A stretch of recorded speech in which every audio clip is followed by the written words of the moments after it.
Hey guys, Archie Luxury, and the Paul Pluta channel. Today guys, I'm doing a full collection review. That's right, it's been a while. I thought let's get a full collection review. This is the AC3 full collection.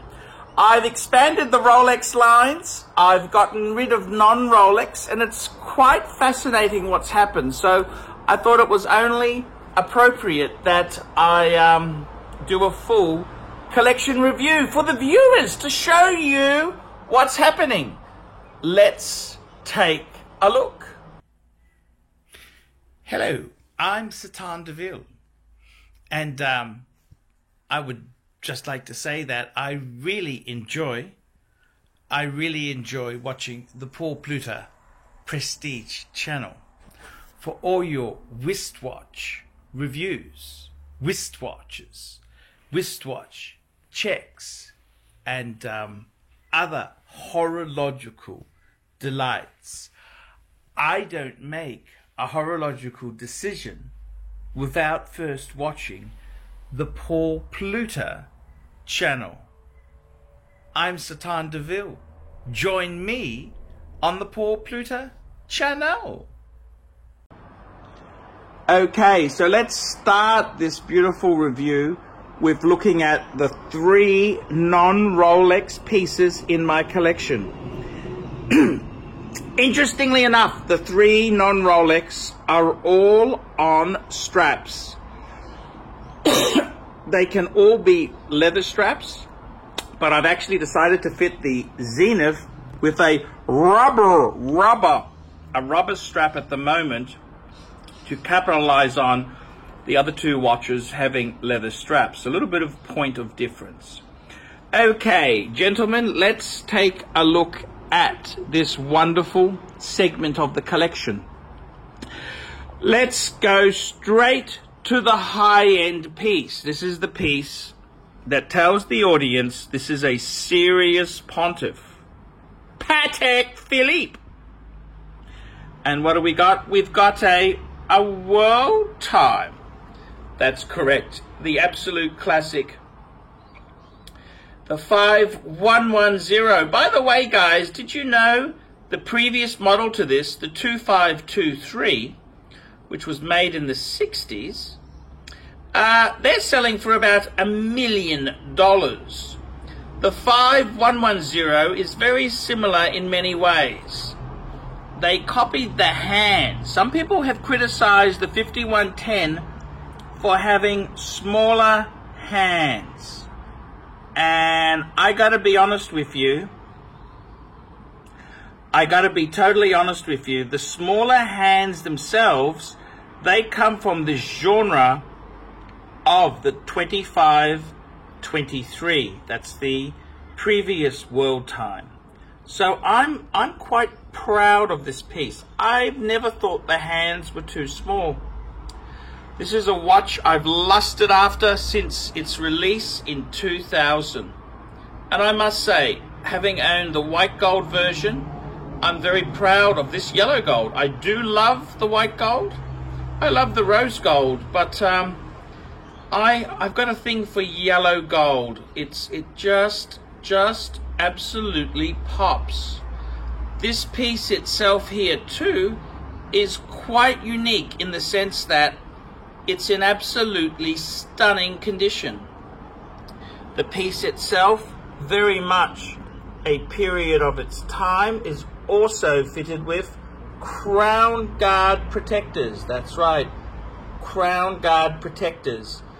And this gives the piece a very unique early noughties Patek theme. Just removing the camera to stop glare and reflective, it's very hard to photograph this piece. But you can see what a stunner this piece is. It's an absolute stunner, a cracker of a Patek Philippe. It's a Grand Classique from Patek Philippe. It's the staple hold of the Archibald Chesterfield III collection. It's my piece of à la résistance. The next piece in my collection is the longest serving member.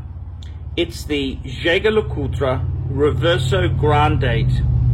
This was a piece I fell in love with many, many years ago and grabbed the opportunity to buy this piece. The Reverso Grandate. Absolutely stunning. It's rumored Jaeger-LeCoultre lost money on every one of these pieces produced. The labor-intensive art is something that Jaeger-LeCoultre excels at. Look at the guilloche on the dial. Absolutely stunning. The blued hands, the 2-disc date, the power reserve, and the seconds. Absolutely stunning. This Jaeger-LeCoultre redefined class and style.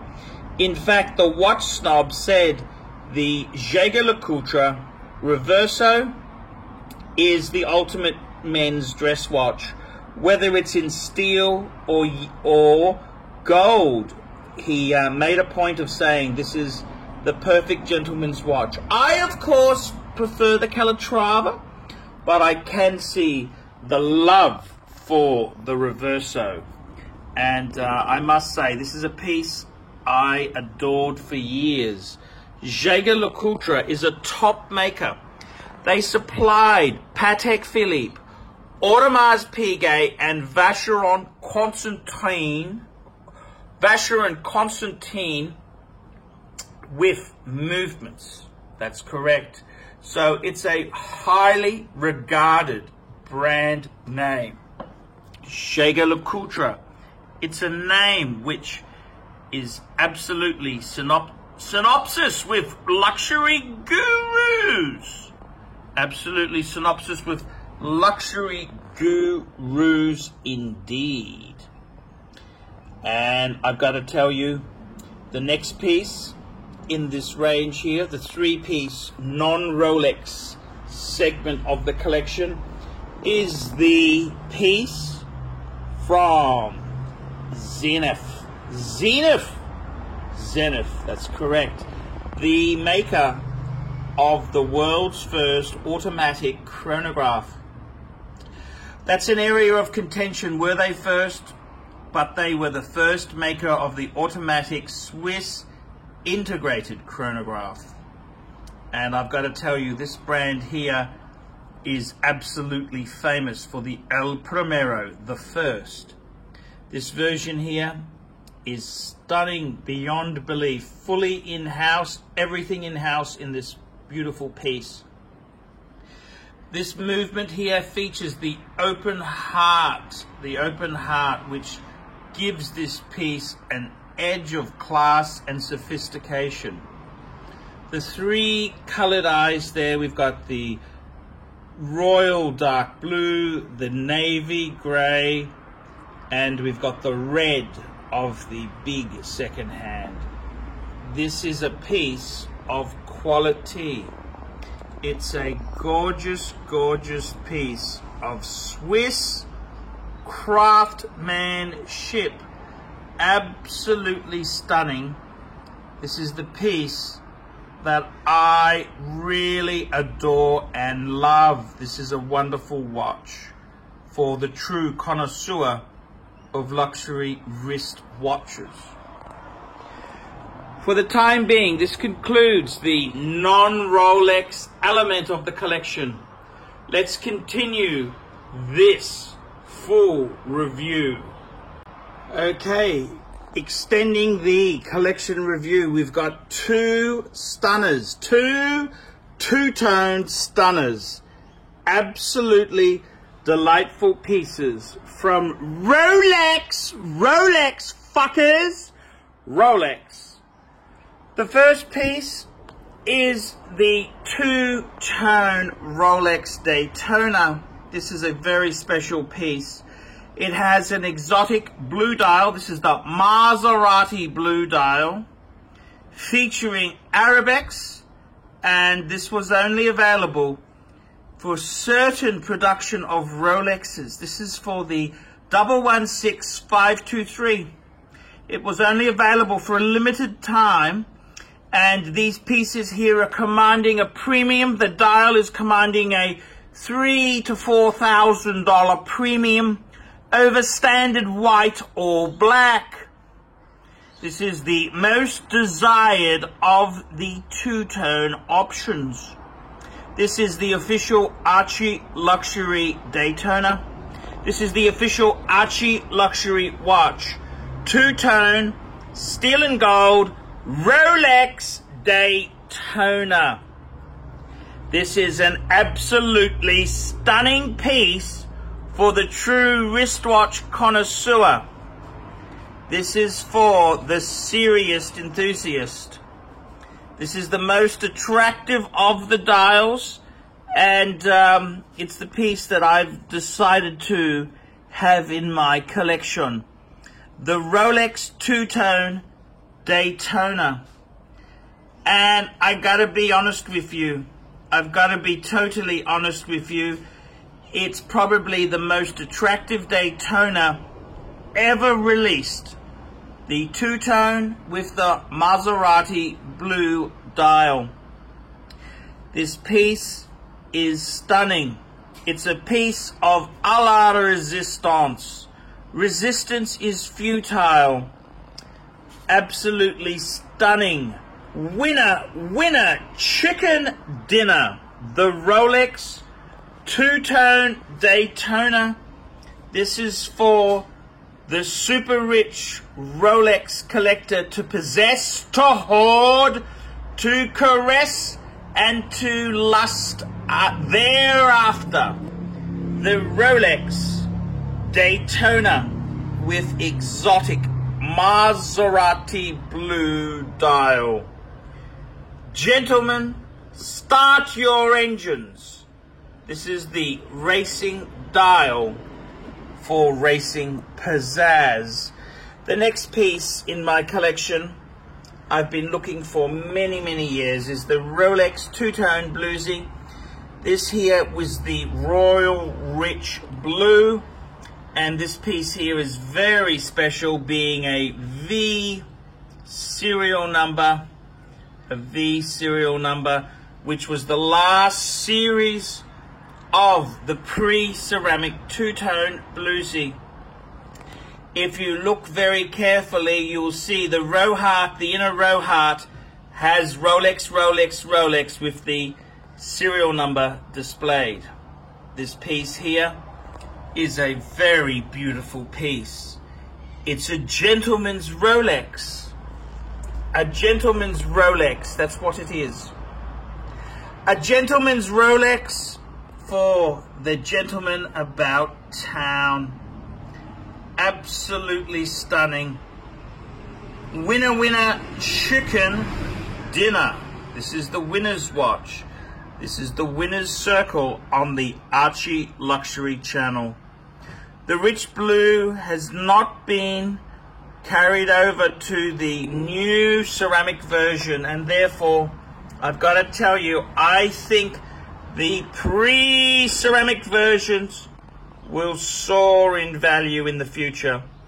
When the fickle sheep fuckers out there discover the truth, it'll be too late to snag this bargain. The horse will have well and truly bolted.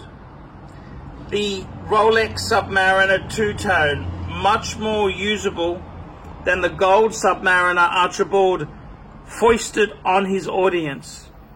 A true classic in class and one-upmanship. This is the piece for the lucky fucker to possess and to hoard. This is the two-tone segment of the Rolex collection. Hoarding and possessing, lusting and caressing, these are the material goods which one needs to possess and hoard. Hi guys, Paul Pluta, the method actor who plays Archibald Chesterfield III. Guys, I want to tell you this is so important.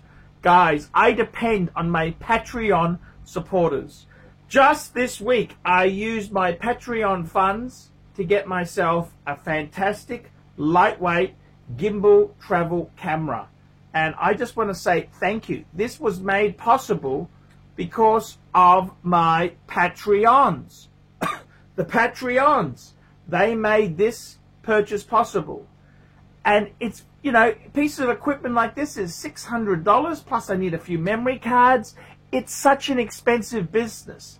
Guys, if you haven't sponsored me on Patreon, please do so. Look in the description for this video here. It'll tell you ways you can help me. Guys, help me stay full-time on YouTube making videos. By helping me on Patreon, you send a small amount each month to me to keep me enthused and making videos. I can buy equipment like this little gimbal camera. Guys, come on, help me a lot, help me very much so, because guys, I want your help. I need help to make quality content. And I got to be honest with you, if I didn't have your help, it's not going to be much good, guys. It's not going to be much good. I need your help to buy equipment and to do things. So guys, sponsor me on Patreon and I'll be here for you. That's right, I'll be here for you. Please guys, help me on Patreon. See you later. This leads us to the last component of the men's section of the Archie Luxury wristwatch full collection. This here is the Steel Sports Rolex Contingent. 3 steel stunners. We have absolute perfection before our eyes. In the center of the collection we have the Rolex Polar Explorer 2. This here is a mid-2000s example featuring solid end links, Luminova dial, and of course no holes case. This is a piece I've lusted after with gleeful eyes for many years. In the 90s itself, if I could have afforded any sports Rolex, it would have been a Polar Explorer 2. This here is the piece of a la resistance. The Polar Explorer 2, perfect for all sorts of international skullduggery and adventure. The Rolex Explorer 2, one of the greatest sports Rolexes of our modern time. This piece here, surgical stainless steel, fixed steel bezel, is the perfect companion for the Archibald around town. Absolutely stunning. This waterproof case preserves the Rolex 3185 movement in perfect working order. This is my longest serving Rolex in the current collection and a very good companion to the man about town, whether the man is in Nana, whether he's on the 57th floor at Marina Bay Sands. One thing can be sure is he will look dapper with a Polar Explorer on his wrist. The next companion is another piece from the Explorer line, the 39mm Rolex Explorer 1. This is a true classic in Rolex craftsmanship. This piece here was purchased to commemorate the first Rolex I ever owned, a 1016 Explorer 1. Sadly long sold for personal reasons. The 39mm is a delightful reminder of happier times. This here is the Mark I dial. The Mark I dial has the solid white gold numerals. The Mark II has the numerals with Luminova center. The interesting thing is, with the 36mm and the 39mm, prices seem to be remaining very similar. Explorer on the top section for the 36 and Explorer, on the bottom section for the 39. This is a delightful classic in the Rolex lineup. A true three-hand sports luxury dream watch. It leaves our final piece for today, the Rolex for scientists and science experiments. It's the Rolex Milgauss, the watch which would handle 1 million Gauss. This is the piece for all sorts of experiments at Maralinga and other unbetold places. The Rolex Milgauss. I've decided to go with the black face because the 1019 is remembered fondly being in a black face. I want it to be true to form. True to form. This is a piece for the connoisseur to savor over, to lust after and enjoy. This is a piece in my collection that I love dearly. The Rolex Milgauss, a true luxury sports watch in the Rolex mold. There we go, gentlemen. 3 steel stunners in the Rolex sports genre. This has been a look at the Archibald Chesterfield wristwatch collection.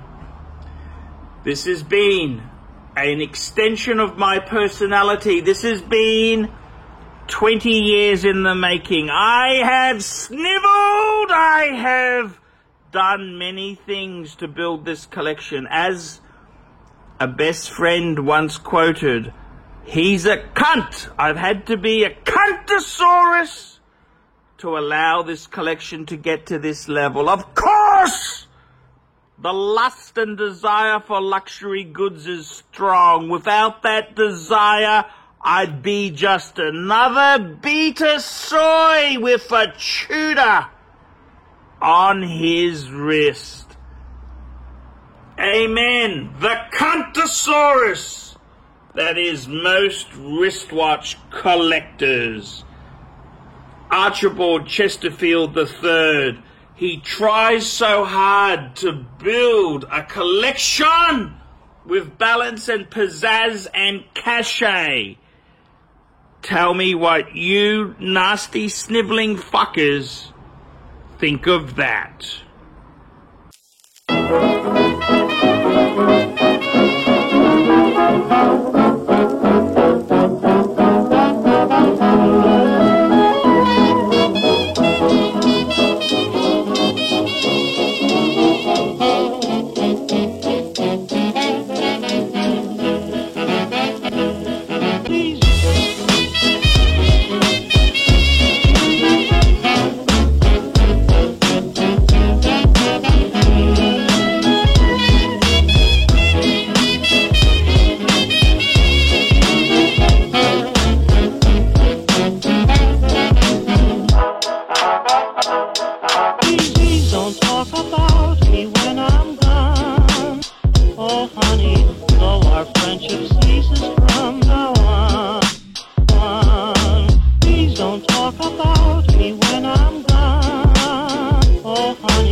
if you can't say anything.